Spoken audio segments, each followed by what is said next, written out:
ഞാൻ നിങ്ങളുടെ മുമ്പിൽ അവതരിപ്പിക്കാൻ പോകുന്ന കഥാംശമാണ്. പ്രിയപ്പെട്ട ശ്രോതാക്കളെ, ഞാൻ നിങ്ങളുടെ മുമ്പിൽ അവതരിപ്പിക്കാൻ പോകുന്ന കഥയുടെ പേര് ആശ്വാസപ്രദേയം. ശാപങ്ങൾ കൊടികുത്തി മാനൊരു ഭൂമി, ശാപങ്ങൾ കൊടികുത്തി മാനൊരു ഭൂമി, എന്നെന്നും അവനൊരു ആശ്വാസമായി, എന്നെന്നും അവനൊരു ആശ്വാസമായി. പ്രിയപ്പെട്ടവരെ, ഇതൊരു സംഭവ കഥയാണ്. ഇത് നടന്നത് വർഷങ്ങൾക്ക് മുമ്പെയാണ്, നൂറ്റാണ്ടുകൾക്ക് മുമ്പേ. കടന്നു പോവാം കഥയിലേക്ക്. പാപം കൊടികുത്തി വാഴുന്ന ആ ഭൂമി, ദുഷ്ടമായ മനുഷ്യരുടെ നടുവിൽ ദൈവത്തിന്റെ നീതിക്ക് വേണ്ടി നിൽക്കുന്ന ഭക്തന്മാർ എന്നും നമുക്ക് വഴികാട്ടുകളായിരുന്നു. ഭൂമിയിൽ മനുഷ്യരുടെ ദുഷ്ടത ആകാശത്തോളം ഉയർന്നു. എന്നാൽ ആ കാലത്ത് ജീവിച്ചിരുന്ന ഒരു മനുഷ്യനായിരുന്നു ലാമേക്ക്. നമുക്ക് ഈ ലാമേക്കിനെ ഒന്ന് പരിചയപ്പെട്ടാലോ? ഇന്ന് ലാമേക്കിന്റെ ജീവിതത്തിൽ വളരെ സന്തോഷകരമായ ഒരു ദിവസമാണ്. കാരണം എന്തെന്നറിയും, ഇന്ന് ലാമേക്കിന് ഒരു മകൻ ജനിച്ചിരിക്കുകയാണ്.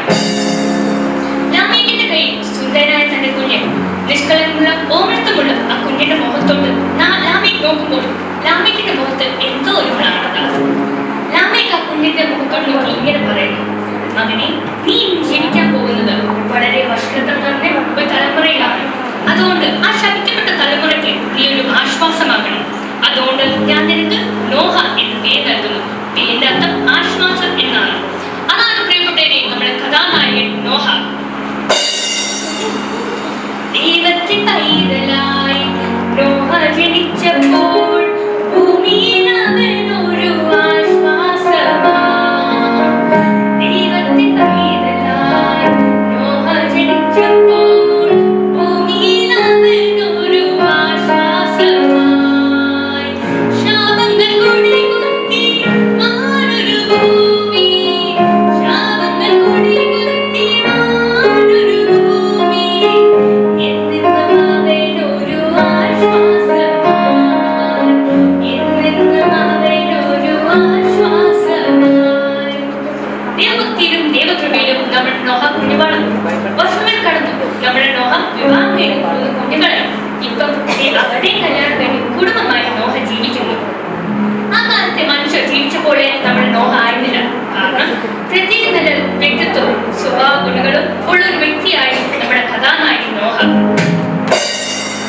താൻ നിഷ്കളങ്കമായ ദൈവത്തോടൊപ്പം നടന്നവനായിരുന്നു, സത്യസന്ധനായിരുന്നു, ശ്രേഷ്ഠമായ ജീവിതം നയിച്ചവനായിരുന്നു. അതുകൊണ്ട് നോഹയോട് ചേർന്നാക്കാൻ സർവശക്തനായ ദൈവം ഇഷ്ടപ്പെട്ടു. ദൈവ ഇഷ്ടം ചെയ്തവൻ, ദൈവ സ്നേഹമറിഞ്ഞവൻ, ദൈവനാമം ഉയർത്തിയവൻ, ദൈവപാതയിൽ നടന്നവൻ, ദൈവ ഇഷ്ടം ചെയ്തവൻ, ദൈവ സ്നേഹമറിഞ്ഞവൻ, ദൈവനാമം ഉയർത്തിയവൻ, ദൈവപാതയിൽ നടന്നവൻ. ശാപം നിറഞ്ഞ ജനത്തിനെ പറ്റി ദൈവം നോഹയോട് എന്നും സംസാരിക്കുമായിരുന്നു. ജനത്തിന്റെ പാപവും തിന്മയും കേട്ട് സങ്കടമായ നോഹ ഇങ്ങനെ പാടുന്നു: അയ്യോ, ഈ ജനം ഇങ്ങനെ പോയാൽ എവിടെ ചെന്നെത്തിയിടും? അയ്യോ, ഈ ജനം ഇങ്ങനെ പോയാൽ ഗതിയെന്തായിടും? ഇവരുടെ ഗതിയെന്തായിടും? പാപം ഒരിക്കലും കൊടികുത്തി വാഴുവാൻ ദൈവം സമ്മതിക്കുകയില്ല. ദൈവത്തിന്റെ നീതിക്ക് മുമ്പിൽ പാപം മുട്ടുകുത്തിയേ മതിയാകും. ഭൂമി മനുഷ്യരുടെ ദുഷ്ടം പെരുകിയ നിമിത്തം ദൈവത്തിന്റെ ന്യായവിധിയുടെ ശബ്ദം എല്ലായിടത്തും മുഴങ്ങിക്കേട്ടു. ന്യായവിധിയുടെ ശബ്ദം മുഴങ്ങി, ദൈവശബ്ദത്തിൽ മുഴങ്ങി, ഇതു അവസാനം, അതേ അവസാനം, സകല ജഡത്തിന്റെയും അവസാനം, ഇതു അവസാനം, അതേ അവസാനം, സകല ജഡത്തിന്റെയും അവസാനം. കൃപ ലഭിച്ച നോഹ രക്ഷപ്പെടാനുള്ള ദൈവിക പദ്ധതി ദൈവം പറഞ്ഞു. യഹോവ നോഹയോട് പറഞ്ഞു: ജനപ്രളയത്താൽ ഞാൻ ഈ ജനത്തെ നശിപ്പിക്കാൻ പോകുന്നു. നീ ഒരു പെട്ടകമുണ്ടാക്കി സകല ജീവജാലങ്ങളെയും കൊണ്ട് നിന്റെ കുടുംബത്തെയും ആ പെട്ടകത്തിൽ കയറ്റണം.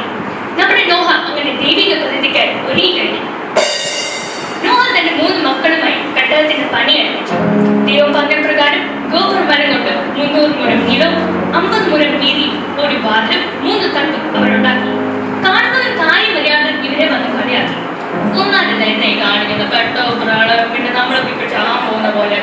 എന്നാൽ നോഹ ഇതൊന്നും കേൾക്കാണ്ട് പണി പൂർത്തിയാക്കി.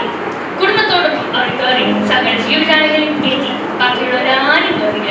ദൈവത്തിന്റെ പെട്ടകത്തിന്റെ വാതിൽ അടച്ചിരിക്കുന്നു. ഉടനെ അത് സംഭവിച്ചു. ഭൂമിയിൽ ആദ്യമായി മഴ പെയ്തു. ശക്തമായ മഴയും പ്രളയവും കാറ്റും ആയങ്ങൾ നിറവേറ്റു. ആയങ്ങൾ ചത്തൊടുങ്ങി. മരങ്ങളും വൃക്ഷങ്ങളും സകലതും വെള്ളത്തിലായി. എന്നാൽ നോഹയും കുടുംബവും പെട്ടകത്തിൽ സുരക്ഷിതരായിരുന്നു. നോഹ പണിതപ്പെട്ട പോലെ യേശു തരുന്ന രക്ഷയും കൃപയും അതിലടയും മുമ്പേ പെട്ടകത്തിൽ കയറും. നീയും പെട്ടകത്തിൽ കയറുമോ? നോഹ പണിതപ്പെട്ട പോലെ യേശു തരുന്ന രക്ഷയും കൃപയും അതിലടയും മുമ്പേ പെട്ടകത്തിൽ കയറും. നീയും പെട്ടകത്തിൽ കയറുമോ? കയറുമോ കയറുമോ സോദരാനി കയറുമോ? കയറുമോ കയറുമോ സോദരാനി കയറുമോ? നോഹ പണിതപ്പെട്ട പോലെ യേശു തരുന്ന രക്ഷയും കൃപയും അതിലടയും മുമ്പേ പെട്ടകത്തിൽ കയറും. നീയും പെട്ടകത്തിൽ കയറുമോ? ജ്ഞാനവിധിക്ക് ശേഷം നോഹയും കുടുംബവും സന്തോഷത്തോടെ അവരെ യാത്ര പൂർത്തിയാക്കി പുതിയ ദേശത്ത് പാർത്തു.